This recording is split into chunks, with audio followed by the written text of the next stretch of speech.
मलखान के पिता बच्छराज की मृत्यु के बाद पृथ्वीराज चौहान ने सिरसागढ़ को अपने राज्य में मिला लिया था, जिसे मलखान युद्ध करके वापस अपने राज्य में मिलाते हैं, यानी कि मलखान सिरसागढ़ को अपना राज्य बनाते हैं।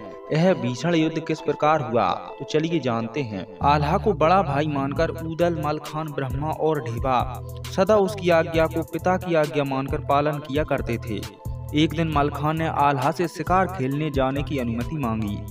आल्हा ने समझाया कि बेवजह कहीं किसी से लड़ाई हो जाएगी, अपने क्षेत्र में ही शिकार खेल लो। अभी माढ़ोगढ़ की लड़ाई से अपनी सेना उबर नहीं पाई है। मलखान ने कहा, दादा मैं शिकार खेलने जा रहा हूँ, अकेला जाऊंगा, सेना को साथ ले जाने का प्रश्न ही नहीं उठता। आल्हा ने अनुमति देते हुए समझाया कि किसी से उलझना मत।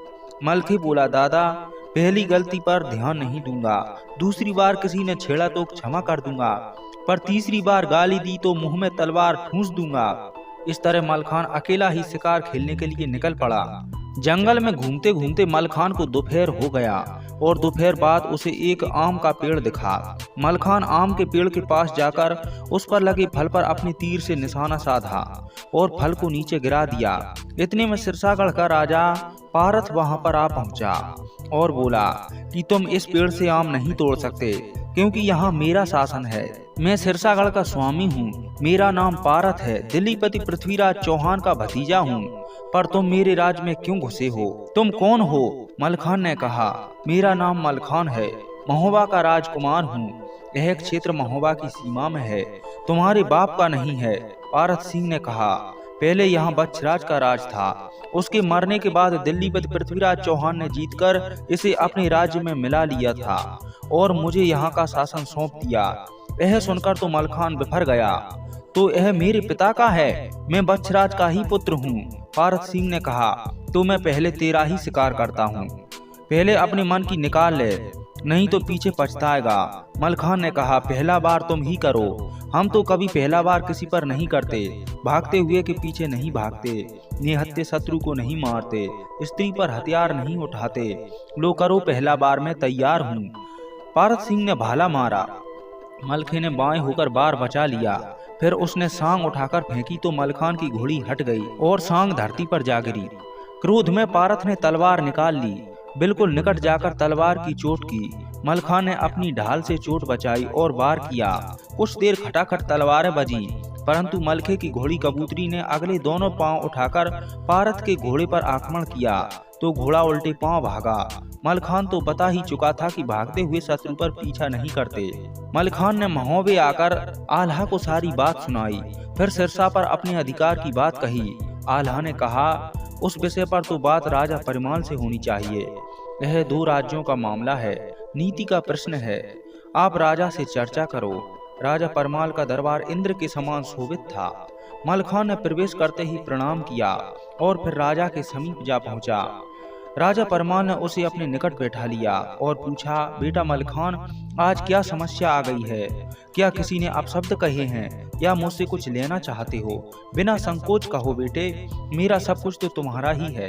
ब्रह्मानंद से पहले तुम मेरे पुत्र हो, तुम्हारे पराक्रम से आज महोबे की शान है, तुम्हारे लिए मैं कुछ भी देने को तैयार हूँ। तब मलखान बोला, सिरसागढ़ पर मेरे पिता का राज था, मैं अपना राज वापस लेना चाहता हूँ, आप युद्ध की अनुमति प्रदान करें। राजा परमाल समझाने लगे, तुम महोबे के राजकुमार हो, शांति से अपने राज में मौज करो, सिरसा की इच्छा ही मत करो। दिल्लीपति पृथ्वीराज चौहान से शत्रुता करना हमें भारी पड़ सकता है, बैठे बिठाए हम मुसीबत मोल क्यों लें? मलखान की समझ में कोई उपदेश नहीं आया। उसकी तो एक ही रट थी कि हमारे जवान होते हुए हमारे हिस्से पर कोई और राज क्यों करे, यह हमारी शान के विरुद्ध है। अतः वह तो युद्ध की अनुमति के अतिरिक्त कुछ और सुनना ही नहीं चाहता था। मलखान बोला, मैं खुद आग में कूदना चाहता हूँ, मैं स्वयं मृत्यु का स्वाद लेना चाहता हूँ। आपने मुझे पाला है, प्यार दिया है, अतः आपकी अनुमति चाहता हूँ।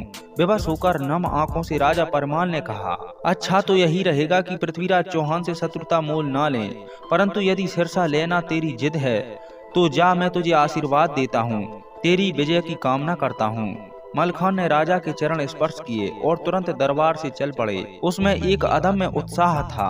वह रानी मल्हा के पास भी आशीर्वाद लेने गया। माता मल्हा ने उसे पुचकारते हुए छाती से लगाया और विजय के लिए आशीष दिया, परंतु अकेले जाते देख उसकी आंखों में आंसू थे। अंत में वह माता तिलका के पास गया, उनसे भी गले मिला, चरण स्पर्श किए और चल पड़ा। तब तक और सैकड़ों साथी पहुंच गए। मलखा ने उन्हें लौट जाने को कहा, परंतु वे सब साथ चल दिए। बोले, साथ खेले, साथ खाना खाया, साथ पढ़े और साथ ही युद्ध कला सीखी, तो अब साथ जीना मरना भी है। हम तुम्हारा साथ नहीं छोड़ सकते। मलखान अपने साथियों के साथ सिरसा की ओर रवाना हुआ। घने जंगल पार करके जब सिरसा 3 कोस रह गया तो उन्होंने काफिला रोक दिया। रात को वहीं विश्राम किया। प्रातःकाल उठकर नित्य कर्म से निवृत्त होकर युद्ध की तैयारियां की। तभी विचार बना कि सिरसा के पारस सिंह को पत्र लिखकर सावधान करना चाहिए। मलखा ने पत्र लिखा, सम्मान पूर्वक संबोधन करते हुए लिखा, सिरसागढ़ मेरे बाप का है, मैं इसे लेने आ गया हूँ। आप तुरंत सिरसा खाली करके चले जाओ। इसी में दोनों पक्षों और नगरवासियों का हित है, अन्यथा युद्ध से निर्णय तो हो ही जाएगा। हरकारा पत्र लेकर पारत के पास जा पहुंचा। पत्र पढ़कर पारत क्रोधित हो उठा। इसी समय सेनापति को युद्ध करने के लिए तैयारियां करने के लिए आदेश दिया। इधर के नगाड़ों की आवाज के साथ ही मलखान भी सिरसा की ओर आगे बढ़ा। दोनों ओर से सेनाएं सन्मुख थीं। मलखान से पारत पहले से ही घबराया हुआ था। अब फिर सिरसा के सैनिकों में भगदड़ मची। पारत भी शाम होने तक तो लड़ा, फिर उसने दिल्लीपति पृथ्वीराज को संदेश भेज दिया, महोबे वालों ने आक्रमण कर दिया है, आप मदद करने के लिए सेना भेज दो। हरकारा रात भर घोड़ा दौड़ाता रहा और दिल्ली जा पहुंचा तथा पृथ्वीराज चौहान को पत्र दिया। पृथ्वीराज चौहान ने धांधु के नेतृत्व में कुमुक भेजी। साथ ही धीर सिंह को भी आदेश दे दिया कि वह अपनी सेना ले जाकर पारत की सहायता करे। इधर प्रातः होते ही महोबे में राजा परमाल ने आल्हा से कहा, यदि मलखान को भगवान ना चाहे कुछ हो गया तो जग हंसाई होगी। सब कहेंगे कि अकेले लड़के को भेजकर मरवा दिया। अब सेना लेकर सिरसा पहुंचो और मलखान की भरपूर सहायता करो। महोबे की सेना तोपें, हाथी, घोड़े और पैदल सब आनन फानन में तैयार हो गए और चल पड़े। उदल के नेतृत्व में सेना सिरसा पहुंचने लगी। जब आल्हा को पता चला कि धीर सिंह भी लड़ने को तैयार है तो आल्हा भी अपनी सेना को साथ लेकर मलखान की सहायता के लिए चल पड़े। धांधु, चौड़ा और चंदन की फौज तो दिल्ली से सिरसा पहुंच ही रही थी। धीर सिंह और आल्हा आमने सामने टकरा गए। धीरज सिंह ने कहा कि सामने से अपना घोड़ा हटाओ। आल्हा बोले, हमारा घोड़ा कहर है, आप अपने हाथी को दाएं बाएं कर लो। दोनों भिड़ गए तो धीरज सिंह ने सांग फेंककर आल्हा पर मारी। आल्हा ने बचाव कर लिया, सांग नीचे जा गिरी। धीर सिंह ने बुर्ज उठाकर चलाया, आल्हा ने पकड़ लिया। धीरज ने जोर लगाया पर छुड़ा ना सका और हौदे से नीचे कूद गया। धीरज सिंह ने तब पूछा, तुम कौन हो? आल्हा ने कहा, मैं दशराज का पुत्र हूँ। आल्हा, महोबे के राजा परमाल का पालित हूँ। मैं धीर सिंह से मिलने जा रहा था, सो धीरज सिंह तुमसे मिलकर बड़ी प्रसन्नता हुई। धीर सिंह आल्हा से मिलकर खुश हुआ, दोनों मित्र बन गए। आल्हा ने कहा, बछराज चाचा की मृत्यु के बाद पृथ्वीराज ने हमारे सिरसा पर कब्जा कर लिया। पारत सिंह से सिरसा वापस दिलवा दो, क्यों खून खराबा किया जाए। धीरज सिंह की समझ में यही न्याय लगा। सिरसा पहुंचकर उसने पारत को बुलवाया और समझाया, परंतु स्वार्थ के सामने न्याय कभी समझ में नहीं आता। पारत नहीं माना और दोनों ओर से सेनाएं लड़ने को तैयार हो गईं। तब पारत बोला, क्यों ना एक एक वीर अपनी बराबरी से लड़े। आल्हा ने समर्थन करते हुए कहा, ठीक है।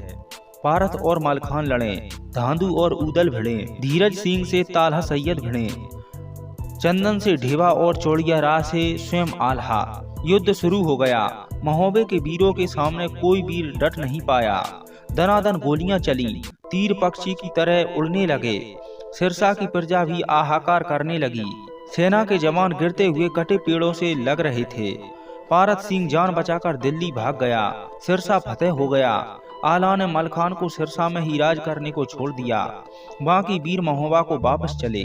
मलखान ने ताला सैयद चाचा को कहा कि मुझे 10 तोप, 50 हाथी, 100 घोड़े और 800 पैदल सैनिक दे दो। ताला सैयद ने तुरंत इतने हथियारबंद सैनिक दे दिए और कहा कि जब किसी वस्तु की जरूरत हो तो महोबे को खबर कर देना। आल्हा, उदल, ढेवा, ब्रह्मा और ताला सैयद महोबा लौट गए। विजय का समाचार सुनकर राजा प्रसन्न हुआ। और प्रजा सब खुश हुए। माताएं भी प्रसन्न हो गईं। रानी तिलका और दिबला ने सिरसा जाने की इच्छा प्रकट की। इधर पारथ ने दिल्ली पहुंचकर पृथ्वीराज चौहान से सब हाल सुनाया और कहा, आप दिल्ली से भारी सेना भेजकर सिरसागढ़ वापस दिलवाओ। पृथ्वीराज ने समझा दिया कि सिरसा एक छोटा सा स्थान है, उसके लिए हमें दिल्ली से सेना नहीं भेजनी चाहिए। कभी मौका देखकर हम सिरसा पर फिर से अधिकार कर लेंगे। तब पारथ दिल्ली में ही रह गया और मलखान सिरसा का राजा बन गया। इस प्रकार सिरसागढ़ की जो पहली लड़ाई थी वह संपन्न हुई और मलखान फिर से अपने पिता की सिरसागढ़ को वापस ले लेता है और स्वयं वहां पर राज्य करने लगता है।